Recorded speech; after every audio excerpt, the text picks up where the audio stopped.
Halo teman-teman Wijaya Trading, pastikan kalian sudah subscribe channel ini sebelum menonton videonya. Jangan lupa like, komen, dan share video ini jika bermanfaat. Bagaimana cara kita menerapkan teknik ini dengan tepat ya? Kalau kita menggunakan locking, sekali lagi dalam kondisi market itu datar, tidak ada petunjuk. Ya, kalau tren begini kita punya sell di sini, di locking di puncak, baik, tidak bisa begini. Sudah tren ngapain di locking? Udah tren itu ya ikut tren, ini dibuang. Locking itu ketika marketnya begini, datar, tidak jelas. Kita punya posisi sell di sini, naik, turun lagi, naik lagi, turun lagi, tidak jelas begini. Boleh saja di locking ini dengan baik, untuk mengunci biar tidak keluar dari terlalu jauh. Tetapi jaraknya juga jangan terlalu jauh, batasi misalkan ya maksimal 1000 atau kurang dari 1500 misalkan. Ini akan lebih mempercepat kita nanti proses keluarnya. Begitu ada yang break, selnya kita buang, selnya kita hapus. Caranya bagaimana? Begitu dia kuat turun, buy-nya dulu, pas di puncak, buy-nya di exit dulu. Atau kita bisa ambil posisi sell dengan cepat di sini. Buy-nya dihapus, kita ambil posisi sell. Begitu koreksi sedikit saja, selnya dihapus, ini dihapus. Nah, ini juga membutuhkan latihan seperti ini karena nanti kondisi-kondisi pasar seperti ini kalau kita tidak memahami nanti serta-merta disapu rata. Bahkan ketika kita memberikan share cara kita melakukan recovery, ditiru apa adanya dalam kondisi pasar yang berbeda. Kan konteksnya nanti berbeda. Ya, ini bisa saja di area range, ini bisa saja berada di area resisten. Ini bisa saja pergerakannya ekstrim, cepat naik dan cepat turun. Bisa saja di menit-menit awal, itu sangat betul-betul luas sekali. Tidak bisa serta-merta kita samakan ya. Harus betul-betul memahami. Harus betul-betul memahami ya. Nah, nanti banyak dicoba, sedikit banyak boleh kita banyak melihat punya orang. Pengalaman orang itu menjadikan kita membuka. Oh, ternyata di satu sisi ada cara seperti ini. Kemudian kita bandingkan dengan yang lain. Oh, dia menggunakan seperti ini. Nah, kira-kira menurut kita yang cocok yang mana? Itu nanti dikembangkan lagi. Caranya harus bagaimana mencoba salah dikoreksi, mencoba salah koreksi, terus begitu ya. Nanti suatu saat akan menemukan dengan sendirinya. Kalau kita betul-betul rajin, kalau kita betul-betul teliti dengan di situ. Buat satu catatan tiap hari, buat satu istilahnya catatan khusus kita lah. Buat catatan jangan hanya kita entry profit. Ini entry kita profit ini kita lagi hoki saja ya, lagi beruntung. Yang banyak kita buat catatan justru ketika kita entry salah, posisinya berbalik. Itulah yang membuat kita nanti semakin matang, semakin kuat dalam menghadapi kondisi market yang bagaimanapun. Maka di situ nanti kita akan bisa menari di atas market. Selagi itu belum bisa kita lakukan, yang ada di kepala kita hanya analisa, ya tidak bakalan ketemu sudah. Kalau tidak percaya silahkan belajar ke banyak mentor, belajar ke banyak guru dulu, biar banyak yang ada di kepala kita. Pelajari semua ilmu trading, baik yang konvensional maupun modern, dipelajari semuanya ya, dari referensi yang paling awam sampai yang terkini, pelajari semuanya. Dari situ akan mulai terbuka nantinya.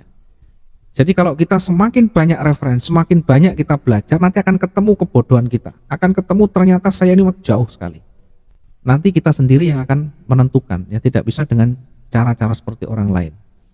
Itu namanya manajemen resiko, sehingga betul-betul saya tekankan di sana manajemen resikonya. Tadi ada tiga cara tadi. Saya ulang lagi dengan cut loss dalam kondisi yang market berbalik, sudah benar-benar berbalik, tidak ada cara lain kecuali harus di cut loss, ganti posisi. Yang kedua dengan switch, ya bisa juga tidak di close atau di close dan diganti. Punya buy, marketnya ternyata betul-betul sudah kuat turun, ya sudah jaraknya misalkan 500. Habis yang buy, masuk posisi sell. Ini juga harus dicoba nanti. Ada kalanya begitu tersentuh, begitu kita close di sini buy-nya, marketnya balik lagi. Apakah ini pernah terjadi? Sering.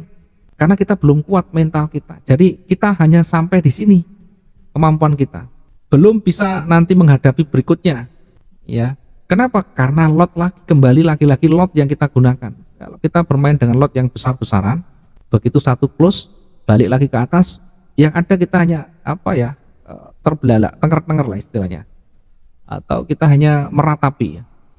Karena begitu dibuang rugi kita sudah drop duluan, mental kita jatuh duluan. Yang ketiga tadi averaging, ini yang nanti dicoba dulu. Baru kita nanti setelah ini kita masuk ke analisa. Nah, nanti dikombinasi antara analisa dengan manajemen recovery ini. Ini dipadu kapan kita nanti akan keluar, kapan kita nanti akan menunggu, dan kapan kita akan menambah. Itu nanti kita sesuaikan dengan kondisi membaca kita. Nanti kita pertajam. Ini kita pertajam duluan, yang ini kita pertajam juga.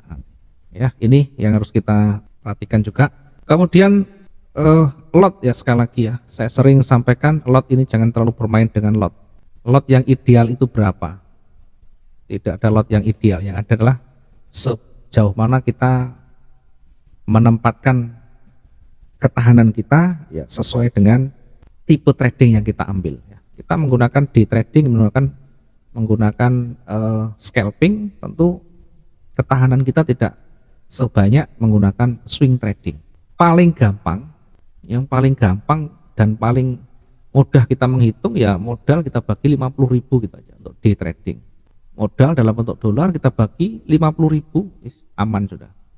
Kita punya modal berapa? Punya modal 5.000 misalnya. Kita bagi 50.000, nanti akan ketemu lotnya. Lot itu yang nanti kita akan otak-atik di situ ya. Kita bisa kembangkan naik turun pakai lot itu.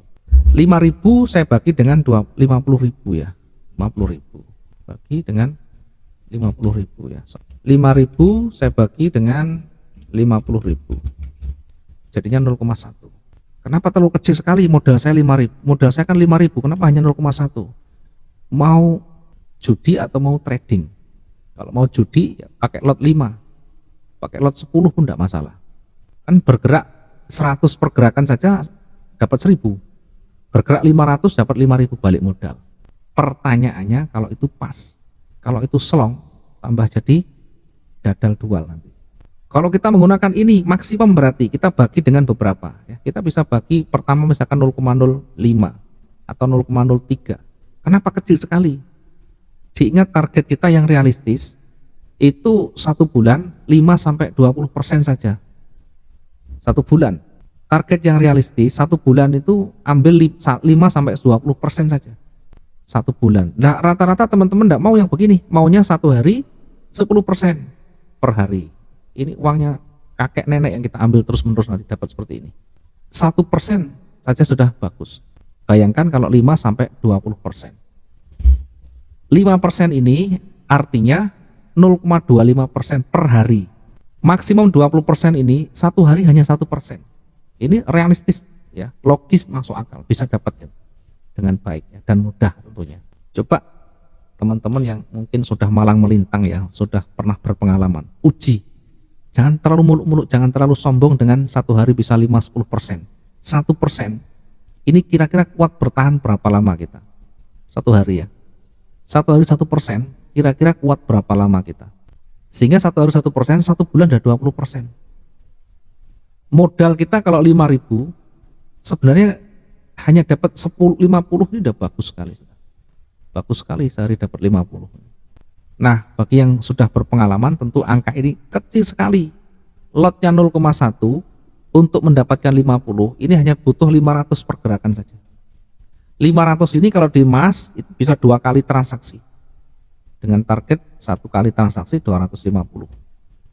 Itulah kenapa 1% ini masih realistis. Tetapi juga berat bagi yang tidak punya kemampuan, tidak punya skill, sangat berat ini.